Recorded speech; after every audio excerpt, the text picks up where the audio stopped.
Hey guys, so I wanted to talk about what is pretty clearly the most important component. I mean, they're all really important, but nothing can even happen without this component of the manifestation process being formed correctly.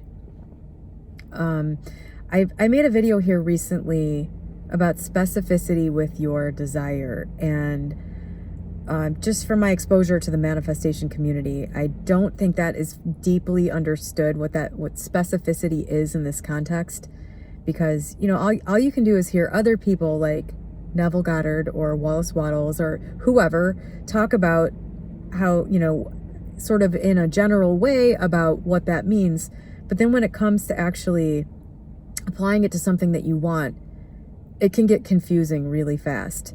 And that's pretty clear from what I've seen from like the Neville Goddard subreddit and stuff like that. The questions that come through. There's a lot of confusion about small details with this stuff. And so I wanted to talk about my recent desire and how I don't want to say I screwed it up, but I might as well just say that. How I was sort of going down the wrong road. I'm so glad I made this audio series, because reading through the book instantly corrected that for me.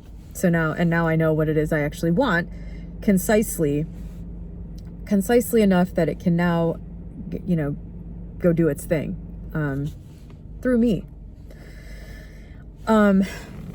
So I'll link to the videos that I've made recently about that stuff.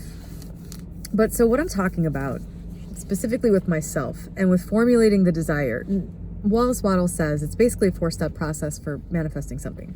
You have to know what you want. You have to intend to get it, because those don't always go together. You have to have the fit, basically know that it will happen. Know that it will happen. And then you need to feel as though it already has, which is essentially the same as gratitude. So you have to basically enjoy it as though it were here now. And also, it's helpful to look around your life at the things you've already manifested and enjoy those, because they are here now. If you're not doing that, you're just going to be on a constant hamster wheel forever, chase for more and more things, trying to get to a point where you are happy without just actually being happy about the things you have now. I just made 2 videos about that. I'll link to those too. So I wanted to just make this specific about me, because it's the easiest way to illustrate it. I could be like, blah, blah, blah. Anyway, before I do that, on the video that I posted recently, which was like from a year ago, about specificity, I've seen a lot of people in the community talking about making stuff very specific. Specifically, there was one guy who was like, if you want a job, know exactly which job you want. If you know the company you want to work at and the position you want there, that's wrong. I mean, unless you actually do know that, and are able to be open to getting something that isn't that. It's not necessary to be that specific. That's, I think, where people are getting, for me, that's so far beyond, that's counterproductive. That's way too specific, just to be specific, just for being specific's sake. You don't need to do that and shouldn't do that. Wallace Waddles talks about spending all of your leisure time contemplating the vision of what it is that you want, and adding all of the details there, and thinking about it there, and living it there. Neville Goddard talks about going into your imagination and, existing in this state and feeling what it would feel like after you've already manifested the thing that you want. What does it feel like to actually be in the period of time, in the place where you already have that thing? This is all the same thing described by different people. But then Wallace Waddles goes on to say, very helpfully, I think, I don't mean to say that you need to be doing this all the time. You shouldn't be spending all your time during the day, like when you're doing other things, the things you have to do in order to be a functional human. You don't do that then. You don't sit around, you don't just keep this overly detailed, overly specific picture with you all the time. You need a much more concise, consolidated like a snapshot, an image of that, or in my case, a mission statement, essentially. If you've ever heard of the 15-minute elevator pitch, or basically your 15-second mission statement, if you haven't, Google it. It's basically just, you should be able to tell somebody what you do for a living in 15 seconds or less. So for me, I own a company that manufactures a convenience product in one of the hobby niches. There you go. That's what I do for a living. I'm a retail, I own a company that manufactures and sells a convenience product in one of the hobby niches. So that would be it in a nutshell. That's what I do. How long did that take? I own a company that manufactures and sells a convenience item in one of the hobby niches. That was 9 seconds.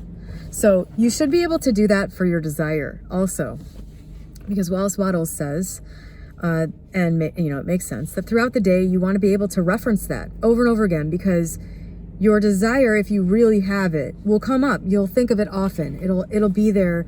You're not going to have to take a special measure to think about it. If you really want something, it continues to come up. It continues to come up all the time. It might be sort of on your mind all day, every day. And so you need to be able to reference this very concise thing. So for me, let's say with this channel, I'll just start with the end here, essentially. My desire with this channel and everything having to do with this area of my life and this sort of passion for this topic comes down to this very precise thing. I want to create content that is so good, so useful, and so loved that people flock to it. Okay, that's it in a nutshell. How long? 7 minutes and 18 seconds on the clock. 7:22. Okay. I want to create content that is so good, so useful, and so loved that people flock to it. That was 6 seconds. That is the heart of the desire for what I want to do. And I was thinking when I came at this, here's how I kind of screwed up in the beginning, because I didn't really know what I wanted. I had to think about it. I had to really contemplate the whole picture before I could form the desire. And some things had to transpire. I mean, this happened a month ago. A month ago, my channel hit 10,000 subscribers, and it needed to be that big before I was even able to really be interested in it. Before that, it was just something I was kind of fucking around with. I took 15 months off from making videos after my dad died because it wasn't that important to me. I was more important, I didn't really want to do it. So I didn't. And then again, this winter, I had a desire. I had a very specific formulated desire about my business. Specific enough. I felt ready finally, and there was a genuine desire finally that came up to make more money. I've just kind of been coasting for the last 5 years off of achieving the last big goal, which for me, the last big goal I had with my business was have a year where we do over $1 million in sales. And that was a big deal, and my profit margin's pretty high. So that translated into basically hitting a level where my income was just, at that point, my income, I needed a while to get used to the amount of money I was making. It just wasn't, something I could just go, oh, okay, now I want to make $1 million a year. That, I don't know, this is a very human experience, and it takes the time it takes for you to get to a point where you have a new desire. And it took me 5 years. We had our first $1 million year in 2017. And it wasn't until 2022 when I realized I started to actually experience the limits of the amount of money that I had. I bought a house with cash. And then I was sort of cash poor. I was liquid cash poor for a little while. And I just thought, man, it'd be really nice if I had enough money that I had a lot left after paying cash for this house.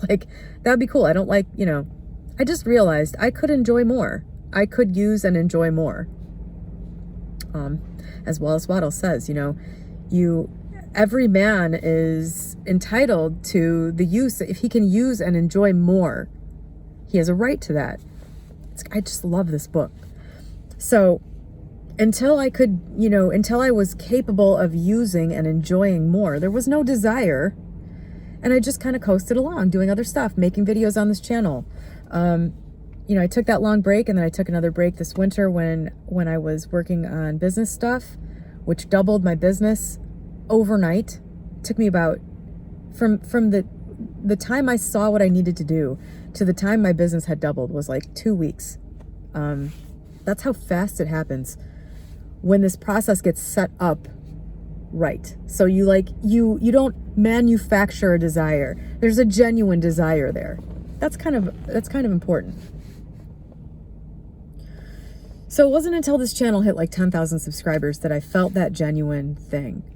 I felt when that happened, I got all like, it hit me kind of instantly. I was like, all right, this is big enough now that I really want to start doing stuff here. I have a desire.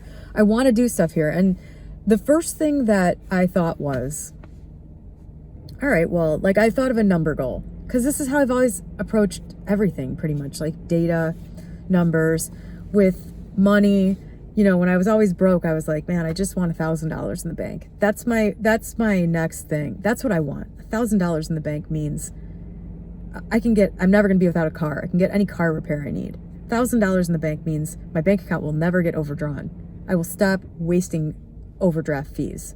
Stop getting screwed by the bank every time I overdraw my bank account by 50 cents. That'll stop happening. So that was goal one. Then when I had that consistently, having $10,000 in the bank at any given time, when I had hit the point of having $1,000 in the bank regularly, that was just like so far out there.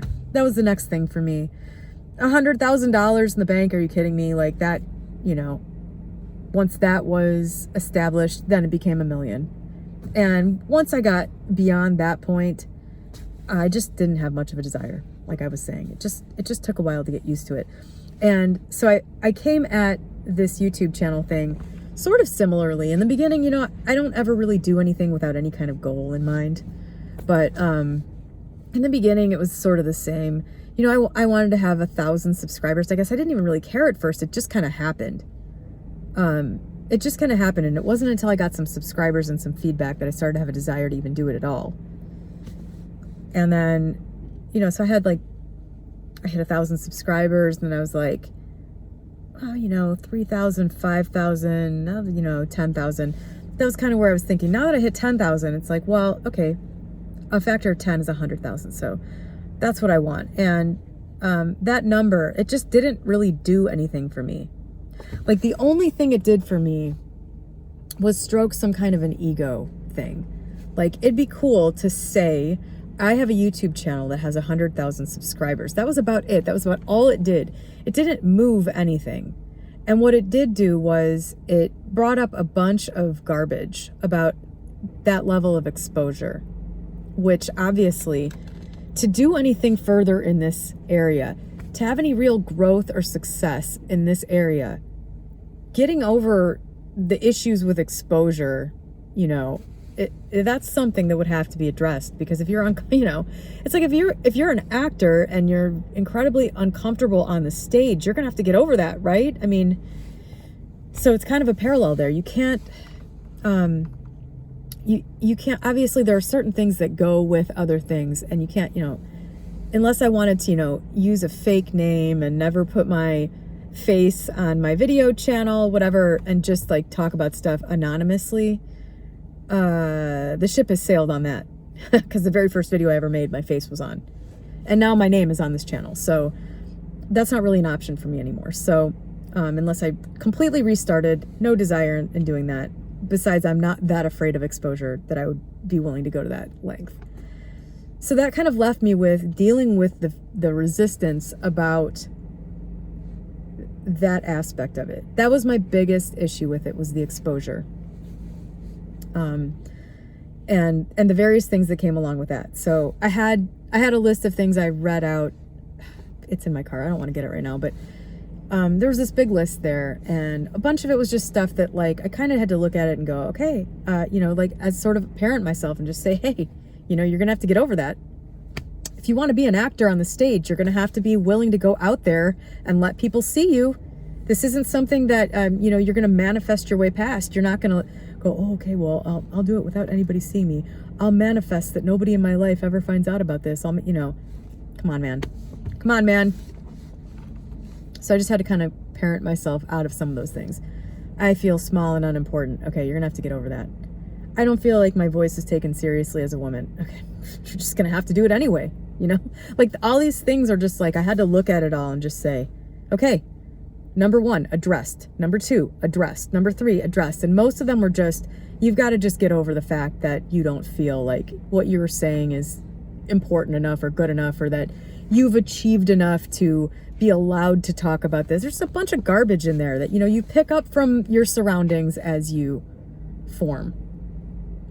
And a lot of those you don't need to go through and do some big major, you know, come to Jesus meeting about it. It's just stuff that you just have to have a little pep talk with yourself. Okay, or maybe, I guess it is a come to Jesus meeting. You know, you just look through all this shit and you just say, okay, 1, 2, 3, 4, 5, all right, done. I'm not giving these any more attention. This feeling has been floating around in me. This feeling is made up of these 10 things. I just addressed them all. I'm not giving this any more energy. These objections that I have that have to do with confidence, just got to buck up and do it. So I kind of had that pep talk with myself, and that really helped a lot. But I was still stuck on, on, you know, how to move forward with it. And so here's what happened to fix that for me. And it was through reading. First of all, getting rid of all that stuff that I just talked about, the confidence issues, the feeling good enough about what I'm doing issues. Once those were kind of knocked down, what almost immediately happened was I got this overwhelming urge to do the video series that I did on the science of getting rich. You know, I obviously, coming from this place of feeling like I don't really have anything, you know, important to say about anything, that's a pretty obvious roadblock to creating something like that, right? Once those were out of the way, it just happened. It's probably been waiting there. It's probably been sitting in the vortex. This is exactly what she's talking about. It's sitting there. It's just waiting to come into existence. So many things. And you're the thing standing in the way. You're the thing that's not a vibrational match for that. That's what that means. You know, I wasn't a vibrational match for doing that because there was this thing in my vibe saying, you're not good enough to do that. This is just like a math equation. It's not that mystical. It's pretty obvious when you think about it. But so I did that. And in making that series, it was a refresher for me on creating from the competitive plane. I don't do this with my business at all. Like, okay, I shouldn't say at all about anything. There's no perfection in any of this. This is not where I'm coming from with my business. There have been times where I have compared myself to other people doing the same thing that I am doing, or a similar thing to what I'm doing. For example, there's a company like mine that started at the same time that I did, and they do things in a completely different way, and they are way more successful, way more. Like, they do 20 times as much business as I do. And it's always driven me a little crazy from an ego standpoint. But the thing is, I do everything, you know, I have a reason for why I do the things that I do the way I do them. I didn't want exposure the way they have exposure. I didn't want the responsibility of building this huge company. I didn't want to do that. That wasn't part of the desire. I just wanted to control my own vocation and make a lot of money from doing it. That was it. I didn't want to be big. I didn't want to be interviewed in magazines. I didn't really feel like I was, I didn't feel like I could do that by myself without involving a lot of other people that have like the skill sets that I don't have, or that know how to do that. I wasn't interested in doing that at all. And so the resulting outcome is that it's just sort of limited to me and my own benefit. And so I don't have this big thing that would stroke my ego. Like, I didn't build this huge company. And so it always kind of drives me crazy. That's always been one thing where I drop down to this competitive level when I look at that, and just, it's unhelpful, and you really just have to not do that. And so, in looking at, this desire that I have for 100,000 subscribers, I realized in reading the Science of Getting Rich, specifically the parts about competitive mind and how you create, and, where you are mentally when you're creating things, I just realized the 100,000 subscriber goal is totally meaningless. And that's why I'm not getting any kind of enthusiasm about it, because I don't really want the 100,000 subscribers. It's not about the number. It's about what the number means. And this is kind of one of the things where I was also stuck in the competitive area, because if you look at other channels that are in the vicinity of mine, this is what has specifically driven me crazy about this. When I look at my analytics, and it says, there's a section where it says people who watch your channel also watch these channels. The people who watch my channel also watch some serious garbage, and I can't believe it. I'm just what? How are you watching my channel and this shit? They're watching people who got 60,000 subscribers overnight after having a failed makeup tutorial channel or some other thing, a person who is obviously just trying to get a large YouTube channel, and that was their goal. And then they stumbled onto this manifestation gold mine where they can just basically repeat these ideas that are not, that are oversimplified and don't work and sound good and make it sound like you're going to get something for nothing. Basically the get rich quick version of manifesting. They just stumbled on this, made a channel, made a video that got 100,000 views overnight, and then they got 100,000 subscribers. I'm just man, it's really hard to even want that. It's hard to want 100,000 subscribers when that's all you have to do to get it. There was just this thing where I was basically comparing what I'm doing to what other people are doing, which is the essence of the competitive plane. It can be very insidious how easy it is to do this. And, looking at it, it's even having worked this out, I'm just I tried to address that, because that's irritated me for months. Seeing these things pop up overnight, these garbagey things that get this huge following. And, I thought about it and I've been well, I want to say it's different people subscribing to that, that basically we're not even going after the same resource, just to use Wallace Waddle's term.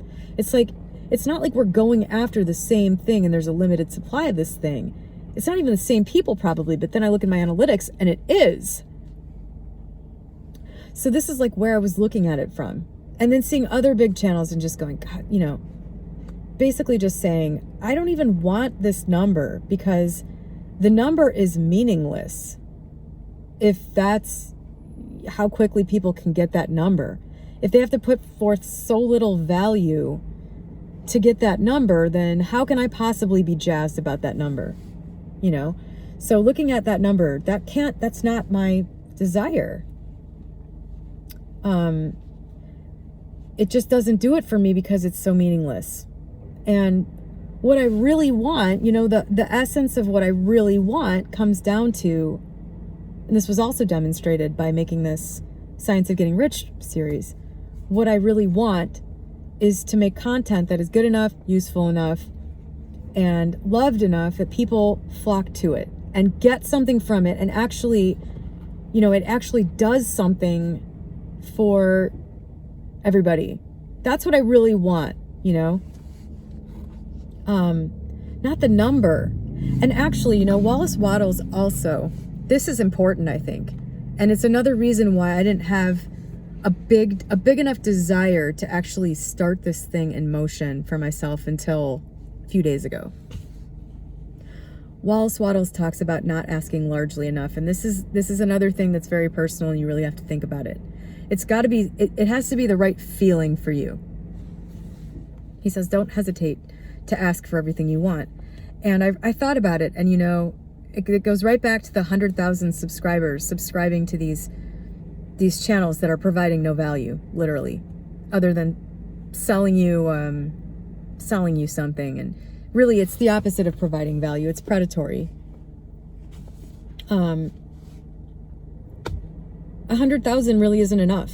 Like if I'm going to really be jazzed in this field, if I'm going to really get into it to the point, if it's really going to be a desire, and if it's really going to be the direction that my passion goes in, 100,000 is not even close to enough. That's not even close for me.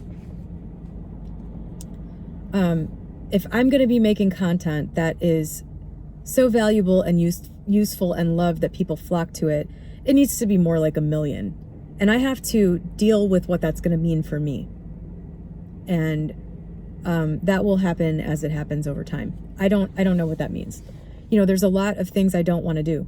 Like, I don't really want to talk to other people about this stuff one-on-one. I don't really want to, you know, even my friend Tim Grimes keeps inviting me to do sessions with him. And I really want to, but part of me just does not want to talk about this with another person in that way. I don't know what that is or whether or not that needs to change, but I do know that the 100,000 subscribers thing is completely dead because of how meaningless it is. And it's a competitive world goal. It's a competitive goal. You know, I want to create content that is useful and good and loved enough that people want to consume it, that they're attracted to it. It helps them enough that they want more of it. That's way bigger than that. That's a creative thing. And in it is the large following is inherent in that. It's implied, right? It's implied. So the number itself doesn't need to be a focus. You know, that can be like an image. I've found really effective for myself in the same way that Wallace says, you know, keep an image of it in your mind. I've found having an image that indicates that it's happened is useful. So like being able to imagine 100K next to my name or 1 million next to my YouTube name, that's an image that you can just kind of like see. You could probably Photoshop it so that you could actually, you can Photoshop it so you could actually look at it. And then that you can burn that image into your mind and let it, you know, sort of be the visual representation of whatever your 15-second elevator desire is, you know, the encapsulation of your desire, the specificity, bringing about a picture. You can do that. But in terms of, you know, having like a specific number, specific goal in that way, that goal being anything other than just a checkpoint, essentially. Like, I can't connect to that emotionally. That number. It's because of the fact that it's so meaningless, really. It's not coming from any kind of creative place. It's coming from the competitive place. I want to have that number because all these other garbagey people have that number. You know, it's kind of meaningless. I have tried so hard to get myself to want to finish my college degree. I look around at people and I'm just like, God, the biggest dumbasses in the world have college degrees now. I don't have one. I should really get one just so that, you know, but these things from the ego, for me, it's really hard for it to be a real driving force. It's really hard for it to be, you know, if that's all it really is, and there's not a lot of other desire in it, and you can pinpoint out those other desires so you really know what it is that you're doing. You really know it. You really feel it to the point that you can do what Wallace says about permeating yourself with it so fully that you then take every action throughout your day and your current circumstances just with that embodiment, knowing that it's going to happen, intending for it to happen, not allowing anything that's happening in your 3D reality to sway you from knowing that that's where you're headed. It's really hard to do that without a real desire that is very clear for you. So, you know, for me to be like, oh, I want to create content and I want everybody to love my channel and I want to have 1 million subscribers and I want that, you know, to like add all these details onto it outside of this is what I want. I want to create content that is so good, that is so useful, that is so loved, that people flock to it and it actually helps them. It actually benefits everybody. To add a bunch of details on outside of that is superfluous. I don't need to put on the end of that And that's 100,000 subscribers. And that's 1 million subscribers. Like, a large following or a large number of people being benefited is implied. And, you know, I think it can be hard to remember that, you know, whatever it is you're influencing, it's either you or it's something that knows you intimately. What was it? The quote in The Science of Getting Rich, the Jesus quote. I'm not a very religious person. I'm not very religiously informed or experienced, but he says something there about Jesus saying, you know, the Father knows of your needs before you ask for what it is you need. You know, if you look at this that way, you're influencing yourself, or you're influencing something. You're giving an impulse to something that already knows everything. You know, you don't have to add all these details on when you're sort of reminding yourself of where you're going. You don't need all those details added on. You need it stripped down to the very bare essentials so that you can carry it with you and govern yourself accordingly, essentially. It's going to be very difficult if there's a bunch of shit added on that is implied by the statement already that isn't really an important part of it for you. Like, I've found that everything that comes about in my life, that comes about from having this very concise statement, brings with it just a whole bunch of things that I never could have even really imagined. And I, you know, like, for example, another perfect one. At the beginning of this channel, I said, my romantic fulfillment is a done deal. That's it. Nothing else was added onto that. Oh, and he has to be tall, dark, and handsome. Oh, and, you know, he has to have he has to, like, make $1 million a year. There was nothing added on to that. It was just, my romantic fulfillment is a done deal. And boop-de-boo, 6 months later, Matt comes along and he's all these things that I could never have even really known that I needed or wanted. He just came in, and it was just sort of a really good match. With a bunch of little weird details that were really cool. And it's just been, you know, that's been probably my biggest, allow the thing that knows me and knows what I want and need to just do its thing. You know, there's nothing, it knows that I'm not going to end up being with a guy that's a cheater. Matt would never have made it through round 1 of questioning if he didn't pass that test. It's not like you have to be like, oh, and he's not going to cheat. Oh, and he's going to be respectful of me as a human. If you have some respect for yourself, you're going to weed that shit out to begin with when this person shows up. So, you know, why would the formless substance form you a person that isn't going to work for you? It doesn't even make any sense. Anyway, the point of all of this is reduce. It's like your desire is made up of a bunch of fractions that you need to reduce down to the lowest common denominator. And that's really all you need to do so that you can have this little concentrated ball of desire, this vision that is very clear, that you just keep with you, kind of sitting right here all day long. It's just sitting right here all day long. And then every time you have a thought like, man, I hate this fucking job, you go, nope, desire. I'm going to do this task right now that I hate doing, keeping this desire in mind. I literally just had to do this yesterday. I had the longest day yesterday with business things that I did not want to have to deal with. It was really driving me crazy, and I was just like, I can't look at it this way. I have to look at what I'm doing today as the stepping stone to what I want to be doing. So, you know, when he talks in his book about that, basically acting in a certain way, if you're doing something you don't want to be doing and there's something that you do want to be doing, you know, going through your day, you got to be looking at it as this is driving me towards the thing I want. The actions I'm taking right now are the next step in the direction of getting what I want. That's the spirit that you carry with you all the time. And it's really difficult to do that if you don't go through this process mentally, frequently.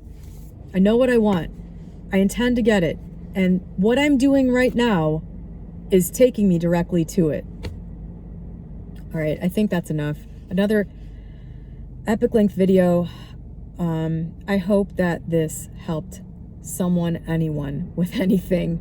that's my formulated desire for this channel and for my whole involvement in this manifestation area. It is not to make money at all. It is to make content that is so good and useful and loved by people and, you know, able to be connected to by people that they want to subscribe to my channel. Notice I never ask people to subscribe to my channel.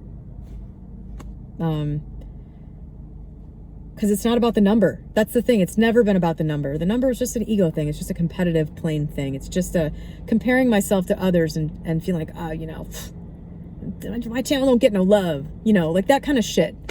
That is completely counterproductive. It's just a waste of time. It's just a way to irritate yourself. Comparing yourself to other people. You know, how would I feel about channels? This is another good one. Sorry. It just keeps getting longer. This is another good one from the Neville Goddard perspective of, you know, thinking from the end. How would I feel about some of the YouTube channels here that have 150,000 subscribers, let's say, or 200,000 subscribers, and I look at their channel and I go, wow, that is garbage. Like, this is not helping people. How would I feel about that if I had a channel that had 1 million subscribers? Or I wasn't even on YouTube anymore and I was like, you know, writing bestsellers or something like that. How would I feel about them? They would be irrelevant. They would be completely not on my mind at all. They wouldn't even seem like they were in the same area as I am. That, you know, that's the perspective shift. Thinking from the end, living in the end. That means looking at that stuff and feeling that way now. That's the task, that's the challenge. And you know what else I've noticed? Just keep going. I've noticed that when I look at a lot of these YouTube channels, even ones that have like 1 million subscribers, I think it was Teal Swan. Somebody sent me a link to a Teal Swan video. And I was looking at her. She's got like millions of subscribers, I think 2 million or something.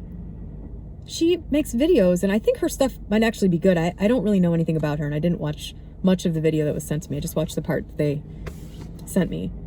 But like, you get to like 1 million subscribers, 2 million subscribers, you put up videos and they don't get that many views. Like, I've noticed this across the board, even on good channels. Like Joseph Rodriguez, one of my favorite guys. You should look him up if you haven't. He's got a ton of good videos. He's got like several 100,000 subscribers and he puts up a video and they get like 20,000 views. So like the number of views that his content is getting compared to the overall number of subscribers is really like weirdly off. So the subscriber count just can't matter. It doesn't matter. It's like a distraction. So the focus really needs to be on the real heart of what it is you want to do. So if what you're looking at is some ego pursuit, like attaining a certain number in the bank. You know, I've said this before about picking apart your desires so you can figure out what it is. What is it that you actually want? Start putting the energy on what you actually want. And that will start to grow and you'll start to manifest all the experiences that go with that. You'll start seeing all the things that go with that, you know? If you don't know what you really want, how in the hell are you supposed to get where you're really trying to go? And this is, I think, the problem that a lot of people have, just in life in general, just thinking they want one thing, going there, getting it. I'm not happy.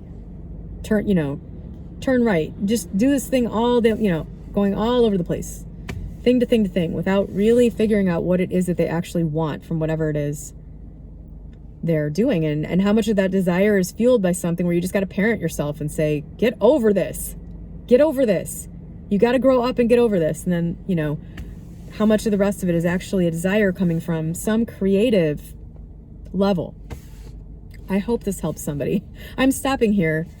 I have just spent like half my morning making videos on this channel instead of going into the gym and working out. So I'm going to go do that now and have a great day.